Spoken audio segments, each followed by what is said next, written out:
We're going to, just dive in. I don't know, what do you look forward to most at Christmas?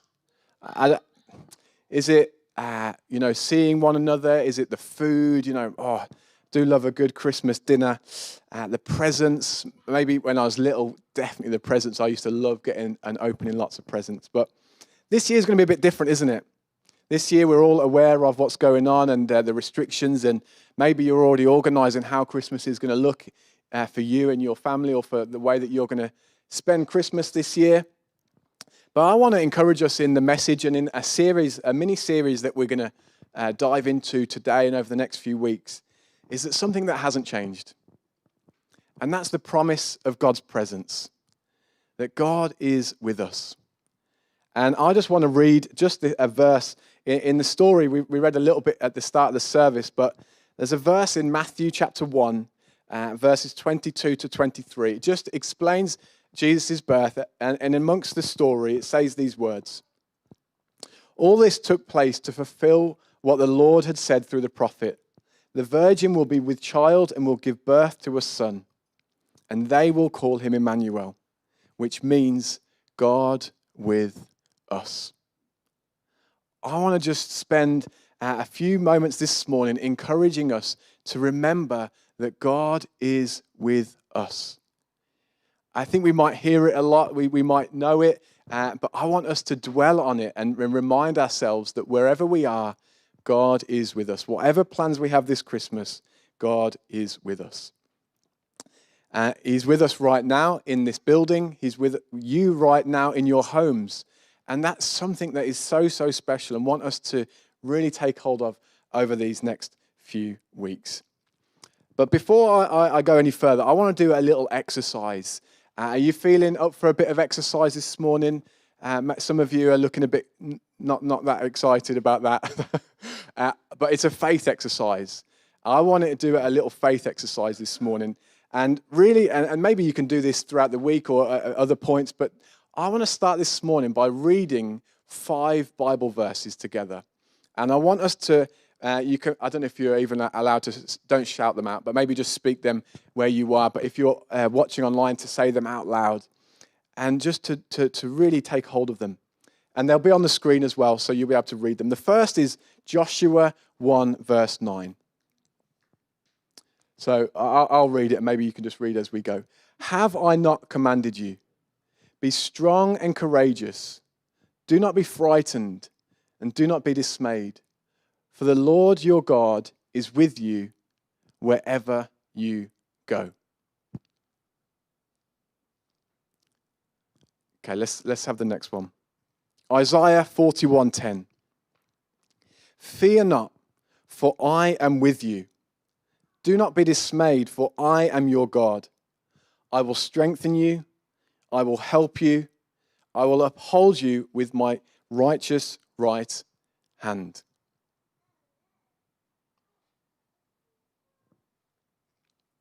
Deuteronomy 31:6. Be strong and courageous. Do not fear or be in dread of them, for it is the Lord your God who goes with you. He will not leave you nor forsake you. Zephaniah 3:17. The Lord your God is in your midst, a mighty one who will save. He will rejoice over you with gladness. He will quiet you by his love. He will exult over you with loud singing. And then just one more. Matthew 28:20. This is just after the Great Commission. Teaching them to observe all that I've commanded.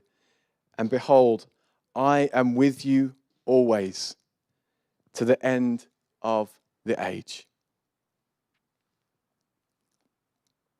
You know, in the Bible, there's thousands of promises. God's promises to us. And here, just in this exercise, this faith exercise, I don't know, as you read those verses, whether it built up some faith, whether it encouraged you, but I wanted it to remind us that God is with us. It's a promise that God gives to us, and something that I want us to take hold of. And thankfully, it's not dependent upon how good we are or our circumstances. It's a promise to us that God is faithful and that he is with us always. I also just want to encourage you to make this personal. God is with me. Maybe we can say this or something that we can just live out. God is with me. God is with us. You know, he's speaking to his people, but also sometimes when we think of the collective, we sometimes miss out on the personal thing that God is with me. He's with me where I go. He's with me in every aspect of our lives. So what does this mean? You know, not just that he's with us, but actually it indicates to me his proximity. God is not far away. God is close. He is with us. When he promises his presence again and again, it says to me that God is a God who is nearby. Isn't that reassuring? We sing of his greatness. We sing of his power and all that he can do, and that he is with us.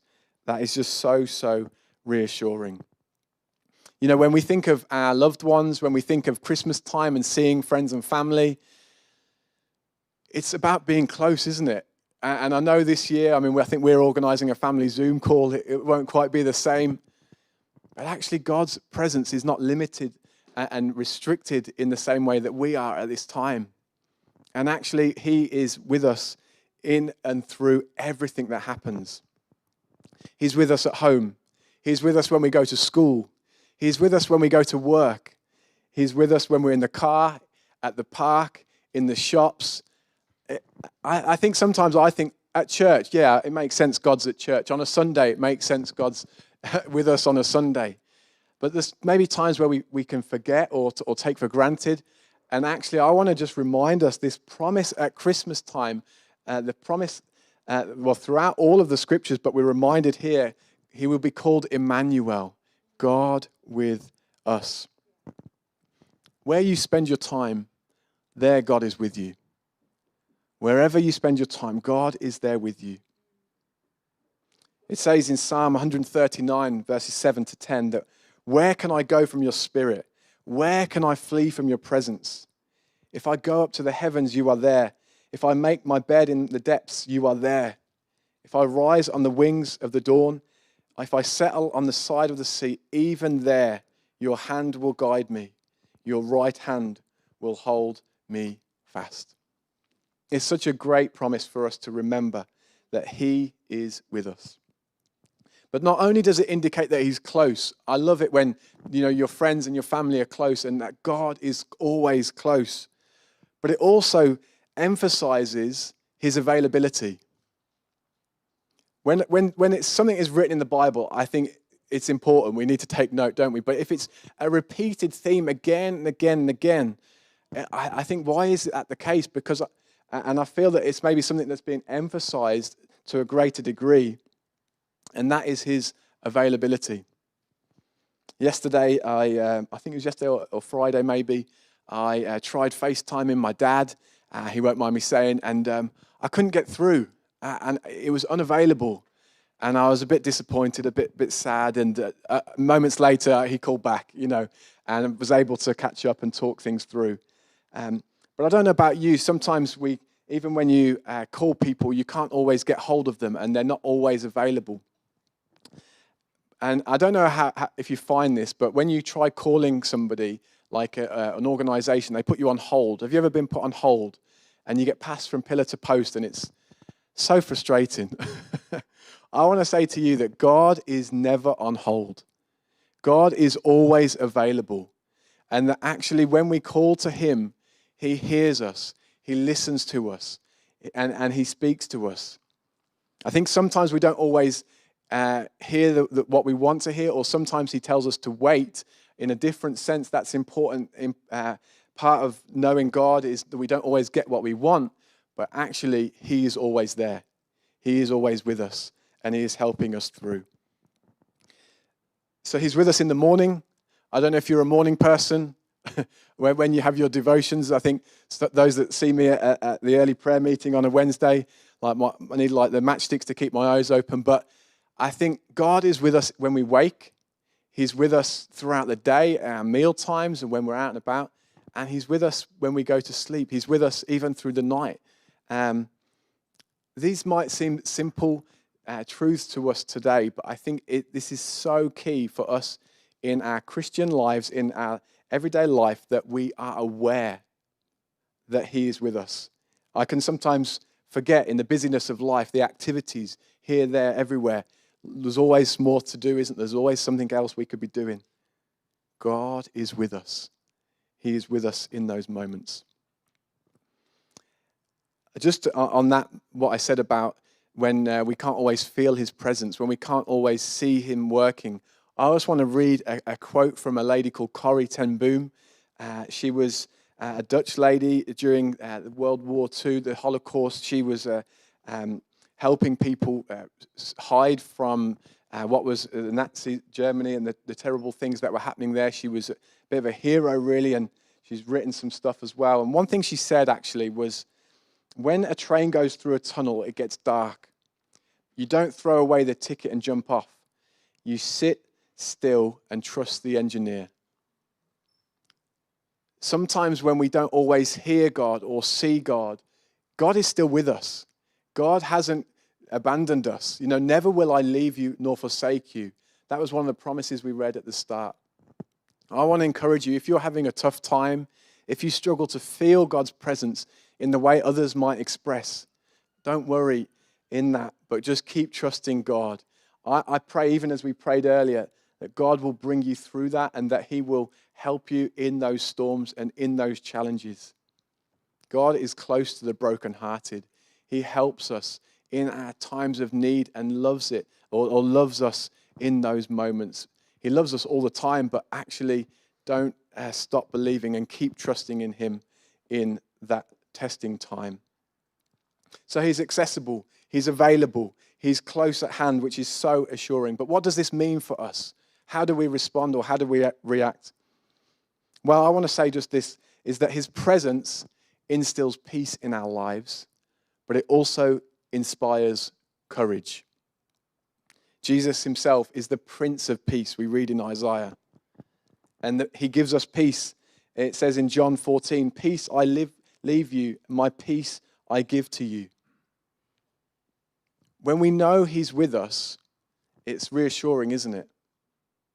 I don't know, again, about you, but when I'm with friends, there's an assurance. Or when children are with their parents, there's a comfort and a confidence that they're with someone who's looking out for them, looking after them, that has their best at heart, that they can be themselves around them and protected. We can feel the same way with God, is that whatever we're going through, that he is with us. But it's not just knowing that someone's with you that I want to emphasize this morning. It's who is with you. It's knowing that God is with you, for me, changes everything. He is the creator. He's all-powerful. He's all-knowing. He's our loving Father. He's a miracle worker. It's not bad having him with us all the time and always available, that we can call to him at any time of the day, wherever we are, however we're feeling. And I think that it's just such an amazing thing for us to then receive that peace from his presence. But also I want to inspire you to be courageous. Some of those verses that we read at the start often said, do not be afraid, do not be terrified. We don't want anxiety or worry or fear to be in our lives regularly. It's okay, I think, occasionally for our emotions to whatever situations come, but actually we want God's peace to prevail. We want God's presence to dominate our thoughts, our minds, our lives, and to live from that place of peace, and to be courageous in whatever tasks that God gives us to do. Psalm 23, a great psalm, isn't it? But verse 4 says, even though I walk through the valley or the darkest valley, I will fear no evil. Why is it that we don't have to be afraid as Christians, as believers? For you are with me. Your rod and your staff, they comfort me. It's just such a simple thing that we're hearing today of God is with us. But actually this simple truth, this promise of his presence, again and again and again, the more that we remember it, the more that we're aware of it in our everyday lives, This has the power to, one, bring peace, which is what we all long for and need, and what God promises, but also the courage to do what he calls us to do. I don't know if you've ever met somebody or had a friend that they don't always keep their word. It's a bit frustrating, isn't it? They'll say they'll be there and they don't. They'll say they'll call you and they don't. Or they'll get this job done. Maybe it's a colleague at work. I don't know. It's a bit frustrating, isn't it? But then you've got other people on the other end of the spectrum. If they say they're going to be there, you know they're there. You don't even think about it. It's a done deal because they're so keeping their word. They're so reliable. I want to say to you today that God is more faithful, more reliable, more consistent than any human. So think of the person that you think of as your go-to reliable, or always there, always present, never letting you down. God is on another level of all those things, and he will always keep his word. So these promises aren't just nice phrases for us to feel better. They're promises that we can base our lives upon. We can be confident in what we do. We can be confident in our lives and following him because of his promise and that he keeps his word. I just want to recommend a song for us to listen to maybe after the service today, or another point, maybe we'll share it on social media, and maybe you've heard it before, but it's called Waymaker. There aren't that many words in the song. The lyrics, there's quite a few words, but they're really amazing words, I think. They say this: you are here. Firstly, there's an indication that God is with us again. Moving in our midst. God is moving. He's doing something. You are here working in this place. But then it goes on to say, well, there's other lyrics as well, but the main chorus, I think, is Waymaker, miracle worker, promise keeper, light in the darkness. That is who you are. God is a promise-keeping God. If he says something, he will keep to it. Sometimes we need to hold on to it. Some have been fulfilled. You know, even Jesus' birth is a fulfillment of prophecies and things in the Old Testament. But there's things that we're still holding on to for him to come and work out and work through in our lives. But I want you to base your lives on the promises of God in all that he does. And it says as well, even when I don't feel it, even when I don't see it, you are working. That's a great thing for us to take hold of. Well, I just want to give a little practical thing now for us to take hold of. Let me just put the mic down just one moment as I put this on.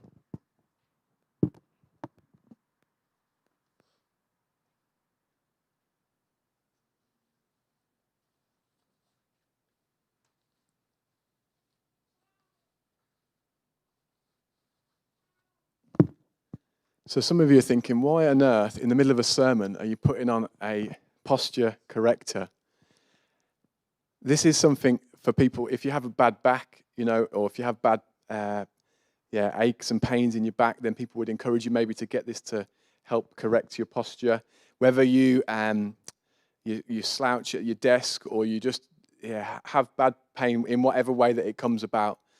And I've had a little bit of bad backache over the last year or so, and I've got one of these recommended by Moyo.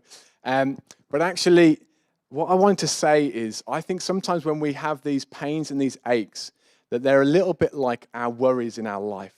They're a little bit about the things in life that we're afraid of. They're things that we carry, but that God doesn't want us to carry. They're not the way that they should be.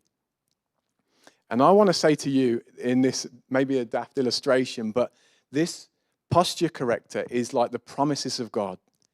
We want to put them on again and again and again, because the promises of God reassure us of who he is and help us, obviously, to live with his peace and to be courageous, but actually to know God deeper. So what I want to say, and we started with reading those verses out, think of practical ways that you can maybe take hold of the promises of God, whether it's reading them out loud, whether it's having them on your phone as a wallpaper, putting them on your fridge, getting them into your mind, because actually they help us in our life and they remind us that God is with us. and they help us to align our lives with His again. So I want us to be people that are walking right with God, but basing our lives from His promises and the promise of His presence.